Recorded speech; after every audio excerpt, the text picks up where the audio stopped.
So we have here lesson 3 of unit 1. So this is the preparation of the worksheet. The worksheet will help us in the preparation of the financial statements, particularly the statement of financial position and the income statement.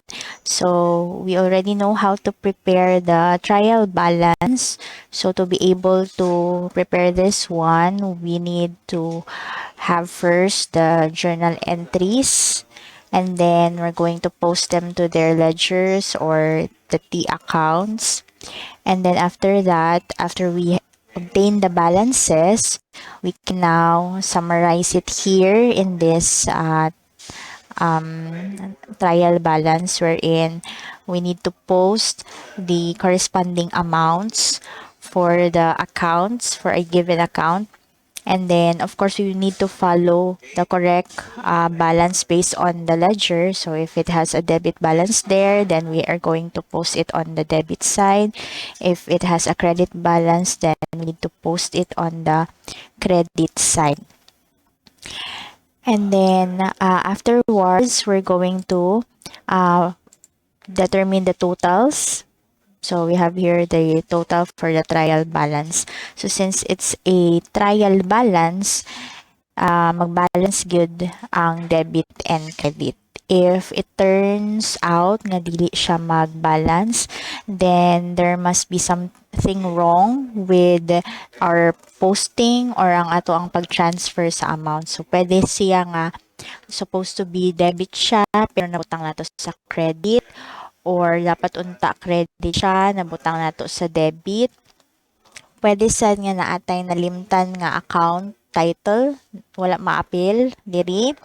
Pwede sad nga naay mistake sa amount nga atong nabutang. So for example, 7,480 unta pero ang nabutang ra nato is 748, for example. So there are many reasons why dili siya mag-balance. And then what if mag-balance siya, ma'am? Pasabot ba nga sakto ang ako ang process, sakto ba ang akong gibuhat, sakto ba akong mga amounts?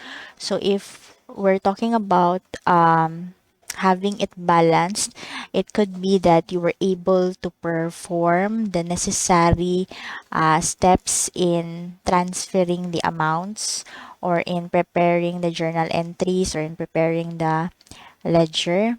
Sakto ang imuhang pag perform sa process, but not necessarily nga correct ang mga amounts. Kaya pwede man sila nga mag-balance pero naay sayop sa imuhang mga account titles, or sayop ang imuhang amounts mismo. For example, ang amount supposed to be kay 10,000 but you have written it as 1,000.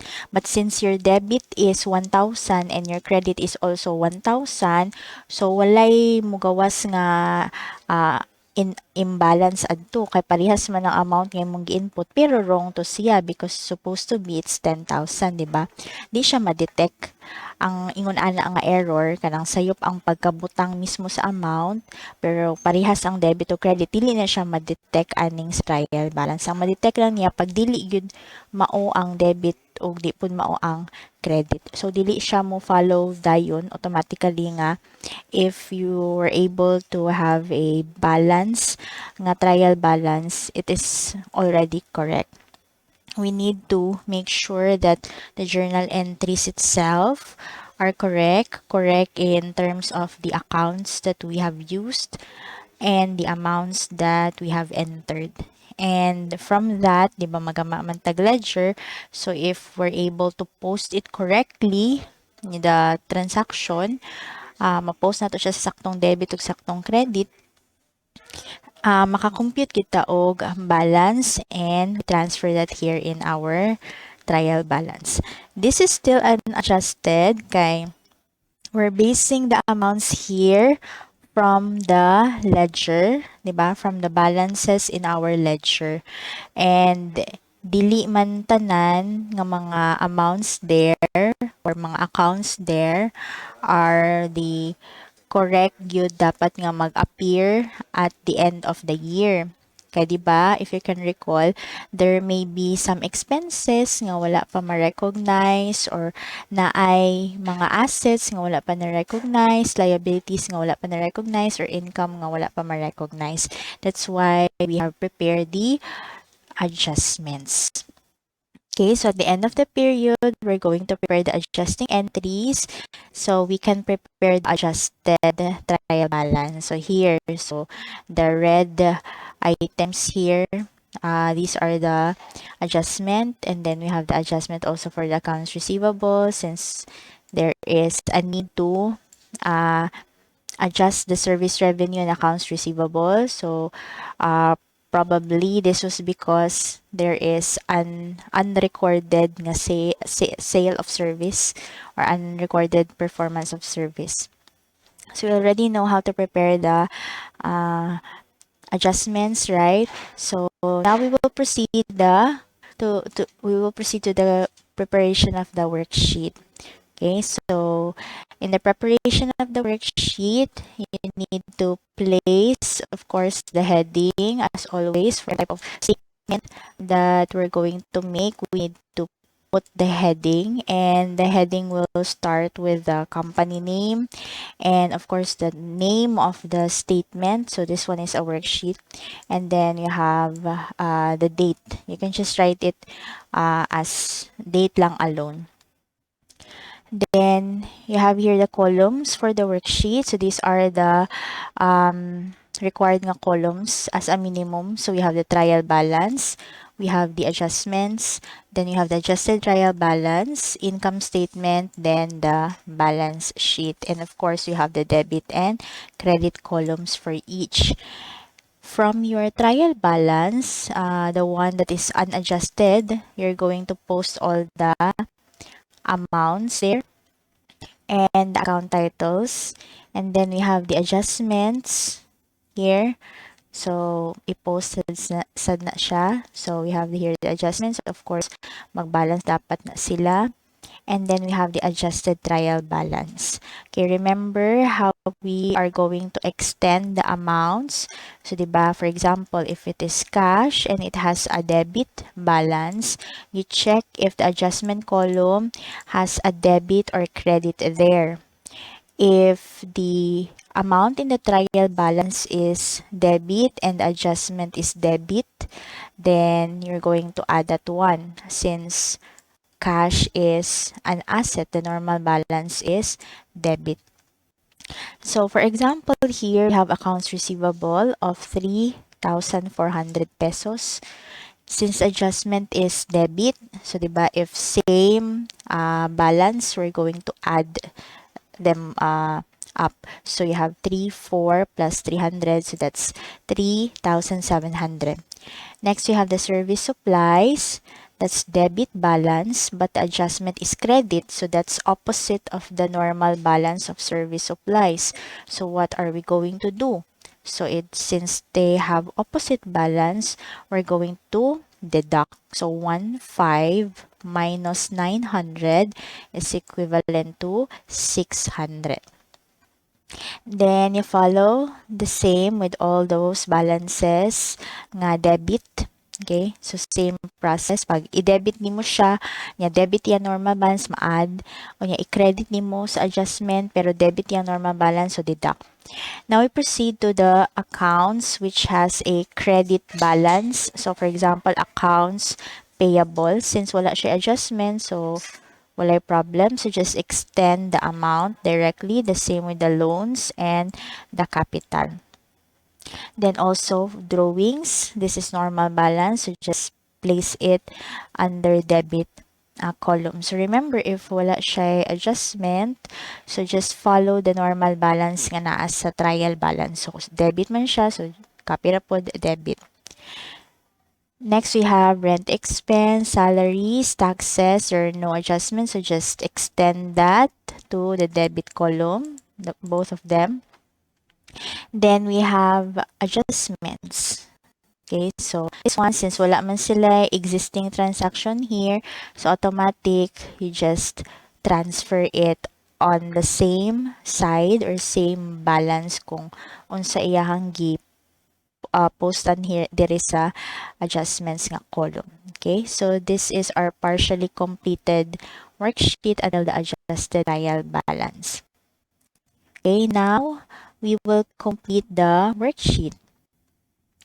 So after we have prepared adjusted trial balance here, so we need to extend these to the corresponding columns asa sila na belong, asa sila na classify as accounting element. Okay, so remember that the items here, kani sila until gray drawing.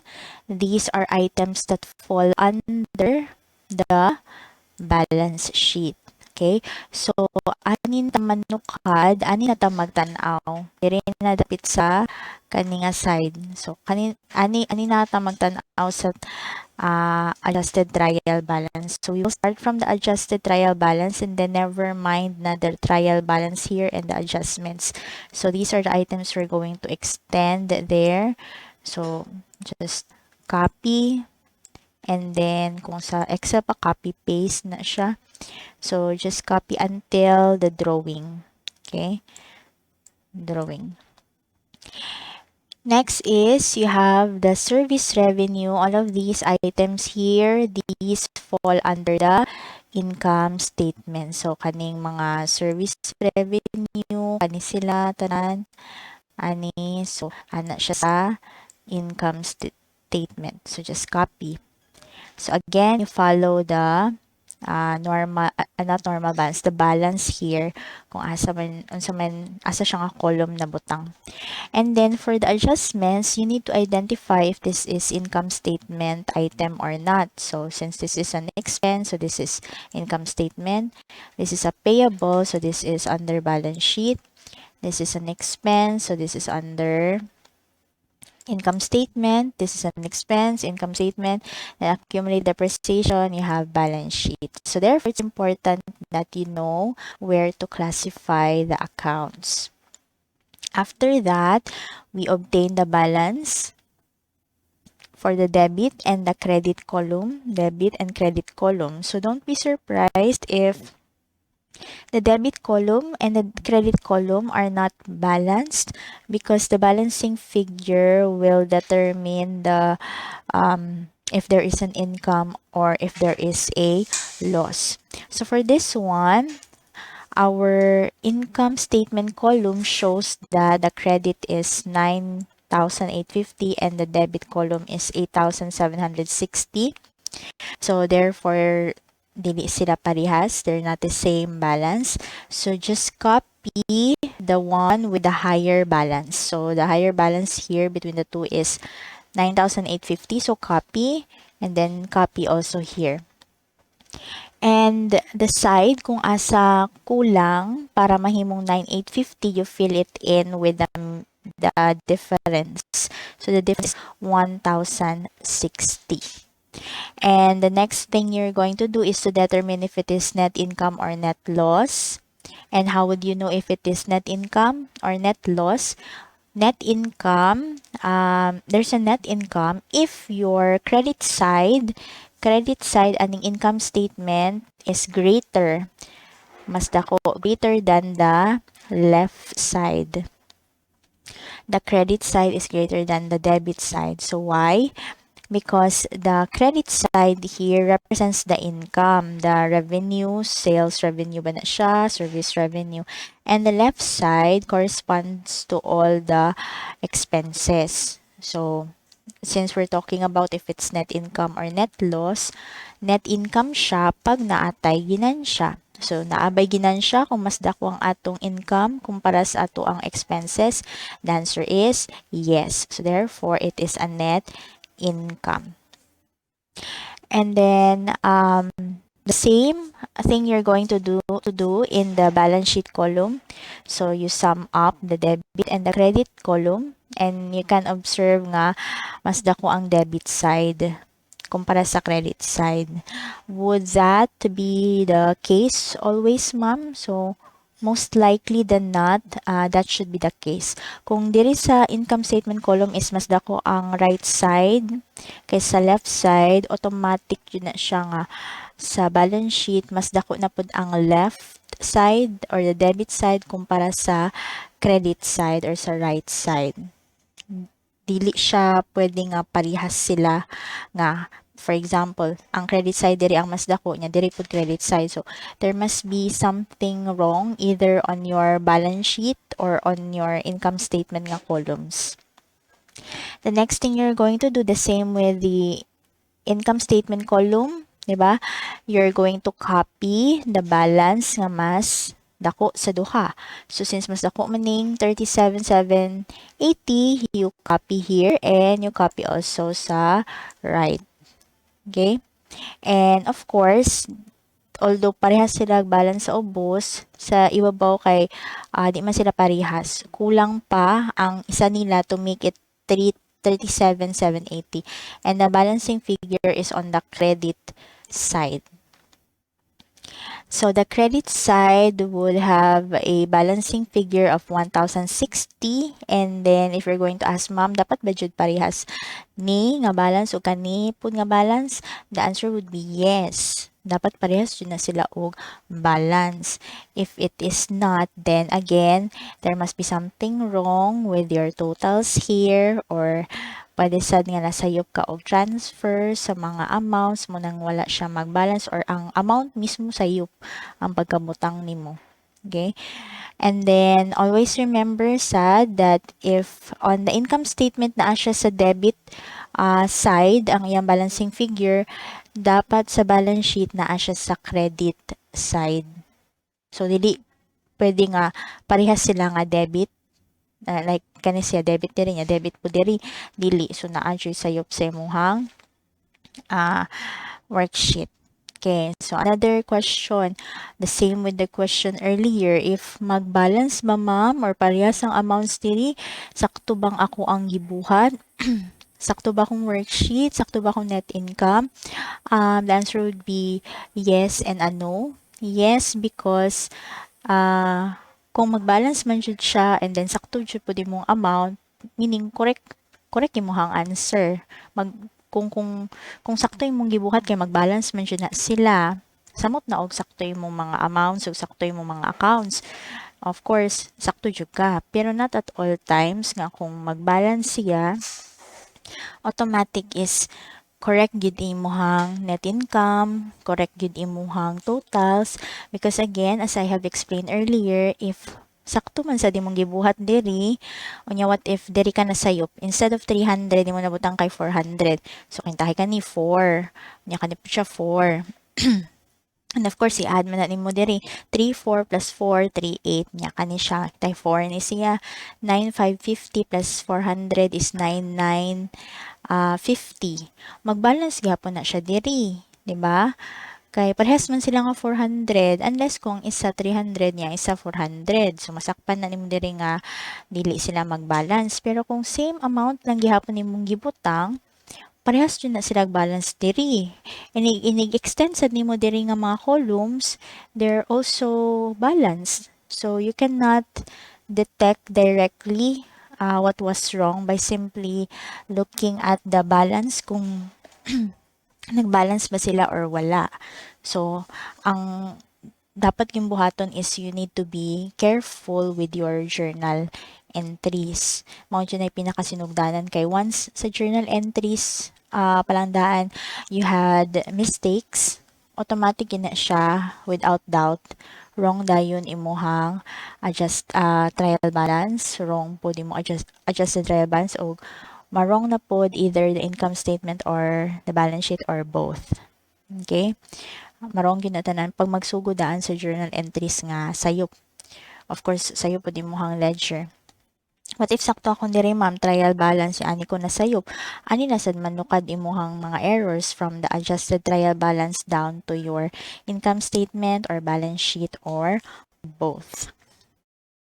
If you like this video, don't forget to click like, subscribe, and hit the notification bell to be updated with the latest video lessons. Thank you for watching.